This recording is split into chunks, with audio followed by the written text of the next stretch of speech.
Graça e paz vos sejam multiplicados todos os dias de vossas vidas, e nesse momento onde a gente quer meditar sobre as leituras de hoje, que falam sobre as dificuldades no testemunho cristão. Alguém de vocês já ficou alguma vez envergonhado por ser cristão? Vergonha de dar um testemunho, vergonha de convidar alguém para a igreja, ou de repente todo mundo falando besteira, falando coisa que não deve, e você sentir aquela vontade de dar um testemunho cristão e não vou falar nada porque vai ser difícil. A gente passa por algumas situações complicadas. A gente não é o primeiro nem o último. Nos textos de hoje nós vimos como isso é difícil. Ser cristão num mundo pagão. Ser filho de Deus, viver como filho de Deus, falar da palavra de Deus num mundo que ri, que zomba, que ataca, que afronta a palavra de Deus. Nós temos três grandes inimigos. O diabo, que manipula, que é o grande inimigo, que a Bíblia diz que é um leão procurando um momento para tentar nos devorar. Ele é chamado de sedutor porque ele engana, né, com as suas narrativas, ele quer nos afastar da verdade.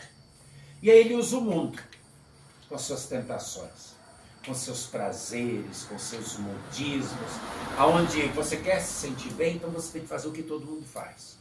Tem que ter o celular que todo mundo tem que ter a televisão que todo mundo tem que ter a roupa da moda, o tênis da moda, senão você não faz parte do quadradinho e as pessoas não vão te aceitar. Você tem que beber, tem que fumar, tem que cheirar, né? Tem que... É só vocês olharem, nós estamos em plena Expo. Olhem as músicas que estão sendo apresentadas. Olhem os cantores que estão cantando. Letras que fazem apologia às drogas. Cantores que falam o tempo todo de sexo. Ontem Ludmilla, aí se fala às vezes em Anitas. Pessoas degradantes, que só falam em sexo, só falam em droga. E o povão está lá aplaudindo e pulando e cantando. E muitas pessoas que se dizem cristãs. Tem gente que vai lá que passa mal de tanto cheiro de maconha e outras coisas que tem no ar. Mas é a moda, é o mundismo. Agora chama essas pessoas que estão lá nesses shows e que se dizem cristãs para participar de eventos da igreja, para participar de um festival missionário, para entregar um folheto na rua. Aí vai ter dor de cabeça. Vai ter dor de barriga, mas está muito quente, tem muita chuva, está muito frio, é dor de cotovelo, eu tenho que... Não é assim? Para Deus tudo é difícil. Então o segundo grande inimigo é o mundo, que sempre dá um jeito de seduzir as pessoas para o lado do mal. E o terceiro é a nossa própria carne. Jesus disse que é do próprio coração que vem os maus desígnios, a raiva, ciúme, inveja, egoísmo, ódio, raiva, preguiça. Para as coisas de Deus, como a gente tem preguiça. A gente está sempre cansado. Vergonha, eu falar. Mas quando é para defender o time de futebol, o lado político, a gente briga, parte para cima. Mas quando é com Deus, Deus não precisa de um advogado, de um defensor. A gente inventa desculpas. E é complicado. E é complicado porque Deus conta com a sua igreja. Jesus é o cabeça, nós somos os membros. E se eu realmente valorizo o que Jesus fez por mim, se eu realmente sei que eu estava indo para o inferno por causa dos meus pecados, e eu não fiz nada para merecer, ele olhou para mim e disse assim, eu te amo, eu não quero que tu vá para o inferno. E ele veio, sofreu, morreu pelos meus pecados, se jogou naquela cruz e disse, estou fazendo isso por ti, para você não ir para o inferno. Se isso tem valor para mim, eu agora estou indo para o céu, sou filho de Deus, eu não posso ficar quieto. Se eu fico quieto, alguma coisa está errada. Não existe cristão de arquibancada, isso é para o futebol, lá onde as pessoas ficam aplaudindo ou vaiando. Só que, infelizmente, muitos cristãos acham que podem ser assim. E Jesus diz, olha, se eu sou importante para você, então prove isso. Mostra isso com a sua vida. E foi isso que aconteceu com esses personagens bíblicos. No salmo de hoje, o salmista diz: Senhor, tem misericórdia, ajuda a gente. Está difícil para testemunhar, para viver a fé. Ezequiel foi um daqueles que foi levado como escravo lá para a Babilônia. Acabamos de ver no capítulo 2, Deus levantando Ezequiel, ou seja, ele também estava prostrado. Ele era fiel a Deus, mas estava desanimado, estava tudo errado. Eles agora eram escravos, e Deus diz assim: levanta e fala para esse povo, que eles são rebeldes, eles têm o coração obstinado, cheio de soberba, de orgulho, né? Eles não compreendem por que vieram aqui, não ouviram a palavra, o tempo todo estou pedindo conversão, eles continuavam atrás de ídolos, não ligaram para os profetas, mataram os profetas, eu deixei acontecer, agora que se voltem, que se arrependam. E aí Deus diz para Ezequiel: eu estou confiando em você, filho de homem mortal, fale, quer eles ouçam ou deixem de ouvir. Alguém falou. Deus sempre dá opção. Ou a pessoa escuta ou não escuta. Ou ela guarda no coração, ou ela endurece o coração e diz: eu não quero saber. E infelizmente a maioria endurece o coração. Interessante que ali no texto de Ezequiel 2 diz homem mortal. Estou chamando a você por quê? Porque Deus podia confiar essa missão para os anjos. Eles iam fazer tudo direitinho, sem erro nenhum. Mas ele confia em mim, homem mortal. Confia em vocês, seres humanos, mulheres, homens mortais. Por quê? Porque Jesus morreu por nós. E quando ele diz homem mortal para Ezequiel, ele está dizendo assim: Ezequiel, tu só vai morrer porque tu tem pecado. Quem não tem pecado é santo, não morre. E assim, por causa do pecado, tu vai morrer, mas como tu crê em mim, tu vai para o céu. Eu te perdoei. Então fale dessa alegria, fale dessa certeza. É em ti que eu confio. E é assim que Deus diz a cada um de nós: é em ti, Gilberto, é em ti, Nivaldo, é em ti, Márcia, é em ti, Cristina, que eu confio, porque se eu perdoei os teus pecados, tu só vai passar pela morte temporal, mas tu vai para a glória eterna, tu não vai para a morte eterna. Então fale dessa alegria que tomou conta.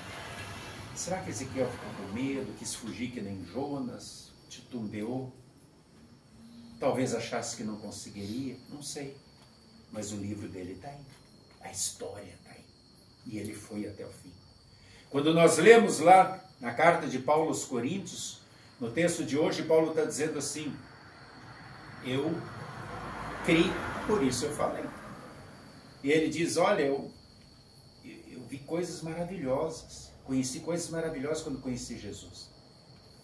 E eu tenho um grande espinho na carne, uma grande doença que me aflige muito, e por 3 vezes eu orei incessantemente. Nessas orações que a gente faz de 5, 15 minutos, Paulo lutou com Deus em oração, horas e horas. E o que Deus disse? A minha graça te basta. O que Deus disse? Não, Paulo, eu não vou te curar. Porque doente tu pode ir para o céu, mas com pecado não. Então a minha graça, o perdão dos pecados é que te basta para um dia estar no céu. E aí Paulo diz assim: nessa fraqueza, nessas minhas debilidades, é que eu me torno forte, porque Deus se torna forte em mim. E essa doença de Paulo realmente devia incomodar. Ele foi preso, ele foi castigado, foi chicoteado 3 vezes, 39 açoites, todo cortado, ele naufragou, uma serpente mordeu ele, ele continuava firme, mas aquela doença devia ser algo terrível. Porque lá em Gálatas, capítulo 4, versículos 13 a 15, Paulo diz assim: eu amo muito vocês, meus cristãos da Galácia, porque quando eu estive aí, eu estava com o aspecto tão desfigurado, eu estava tão feio, e vocês me acolheram como se fosse um anjo. E vocês estavam dispostos a dar os olhos de vocês para mim. Olhem só, lá naquela região, provavelmente era essa doença que Paulo tinha. Tem uma doença por causa da alta salinidade, onde os olhos incham, e aquilo enche de pus e a pessoa fica com um aspecto todo horrível, além da dor. Provavelmente era essa doença que Paulo tinha, porque ele diz que foi com um aspecto desfigurado e que eles, se pudessem, eles dariam os olhos deles para ele. E mesmo assim esse homem foi fiel até o fim e morreu pela causa do Senhor. No texto do Evangelho de hoje, Jesus manda os discípulos de 2 em 2 para pregar, para ensinar, para curar demônios, expulsar demônios. E diz ainda: não levem nada, não levem uma roupa sobressalente, Não levem dinheiro para comprar comida, vocês vão confiar na casa que vocês forem, as pessoas vão dar. Será que eles não ficaram com medo, com receio? Dizer assim, poxa, e se a pessoa não receber a gente? E se ninguém receber, a gente vai passar fome? Como é que vai ser? Quantas dúvidas? Mas eles foram. Todos eles foram, apesar das dificuldades. Por quê? Porque Deus foi com eles. Deus nunca desampara os seus. Ele não desampara nós. Ele espera que a gente fale, que a gente testemunhe. Mesmo no meio das gozações, no meio das tempestades, quando o vento se mostra contrário, como lá na tempestade da Galileia, a gente também escuta o que Jesus disse aos discípulos: tenham bom ânimo, eu estou aqui no barco. Quando os ventos se mostram contrário, é que Deus se torna mais forte. Foi o que Paulo disse: quando eu sou fraco, é que Ele se torna forte em mim. A gente não consegue entender por que Deus não abandonou o mundo e disse: vocês querem pecado? Então vão para o inferno. A gente não consegue entender por que Ele se transforma num homem, assume a natureza humana, é humilhado, ridicularizado, Ele que tem todo o poder, e se deixa crucificar na cruz. Por que Ele fez isso? Só tem uma resposta, e sempre é a mesma: o amor de Deus. Por mim, por cada um de vocês, por todos nós. E aí a gente também não entende. E sabe por quê? Porque o nosso amor é diferente. O nosso amor é baseado na troca. Eu te amo se tu me amas. Enquanto tu me amar, meu marido, minha esposa, enquanto tu for fiel a mim, enquanto tu me ajudar, eu te ajudo, eu sou fiel. Pode contar comigo. Se tu de repente não me ama, não troca mais carinho e tal, vai pro teu lado. Nosso amor é muito assim, baseado em troca. O amor de Deus é dádiva. A gente não merecia Ele morrer por nós. Ele está sempre de braços abertos, dizendo: volta, meu filho, volta, minha filha, tu está indo para um caminho difícil. Volta, o meu amor está aqui. E aí ele diz: agora que tu está cheio do meu amor, porque não é uma gotinha, ele lava a gente, ele quase afoga da gente de tanto amor. Ele dá vida, dá saúde, dá inteligência, dá amigos, dá marido, dá esposa, dá tempo bom, dá condição da gente trabalhar, falar, caminhar. Poxa, isso tudo é amor. A gente não merece isso. E Ele só espera que a gente fale, que a gente testemunhe. É fácil? Não é. Não é hoje, como não foi para todas essas pessoas que eu citei e tantas outras. Elias chegou a dizer: Senhor, basta. Eu não consigo fazer nada, eu não sou melhor que meu pai, minha mãe, não consigo fazer nada. Me leva logo. E Deus disse: calma, que tu tem muita coisa para fazer ainda.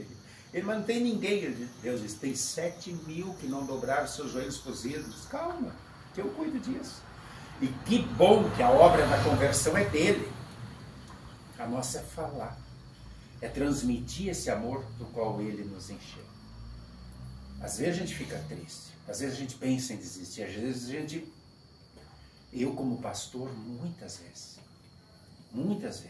eu me pergunto assim: onde é que eu estou errando? Eu falo, eu me preparo para fazer um estudo, eu me preparo para fazer uma devoção, eu me preparo para fazer um culto. Aí eu convido a pessoa para o estudo, eu convido todo mundo, chega lá, tem 1 ou 2. Eu digo: mas onde é que eu estou errando? Aí fala para eu ir para um culto, convido para ir no culto, aí chega: ué, a pessoa não veio, está doente? Não, ficou dormindo em casa. Ué, a tua esposa não veio? Não, ficou fazendo comida. Pô, na hora do culto, pode fazer depois, né? Não veio? Não, foi passear, foi no shopping, foi na praia. E a pessoa se diz cristã. E a pessoa não está ali valorizando o perdão de Deus, a palavra de Deus, o aconchego do culto, porque não é porque está doente, é porque não quer, é porque não sente falta. E Deus está lá oferecendo o amor dele. Me dói, porque às vezes eu digo alguma coisa para errando. E às vezes eu escuto, que nem escutei essa semana, uma pessoa muito querida da igreja, muito amiga minha, há muito tempo, disse: ah, pastor, o senhor tem que mudar um pouco sua pregação, tem que ser mais motivacional. Está cheio de gerentes de empresa fazendo motivação, é só ligar na internet, é tudo motivacional. A igreja tem que falar de pecado e de salvação, de lei e de evangelho. E essa pessoa muito querida para mim ainda disse: pastor, do seu sermão a gente ocupa uma frase.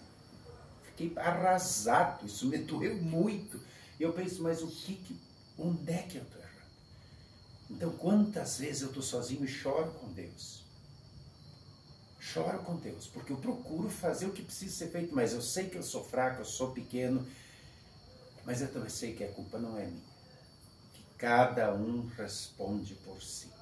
E quando alguém procura sempre ver algum erro na igreja, é porque está endurecendo o coração.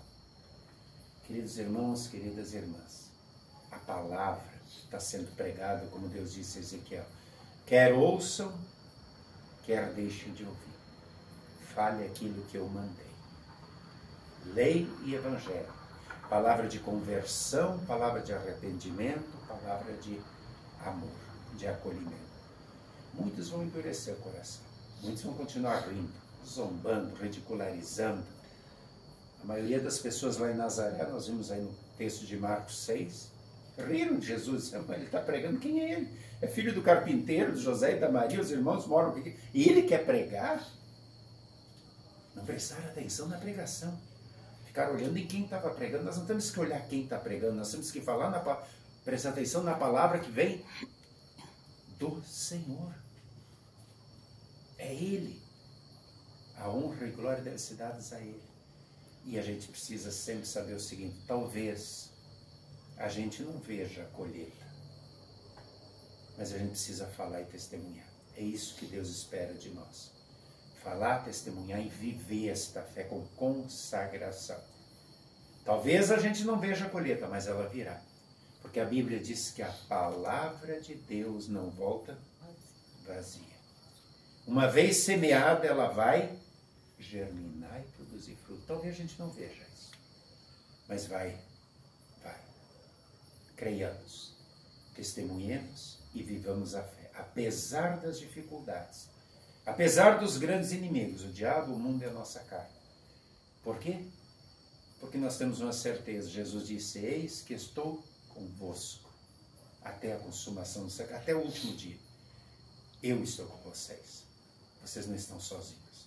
E essa é a nossa segurança e a nossa garantia de que estamos fazendo o que Deus espera de nós. Que sejamos encontrados fiéis. Que assim seja.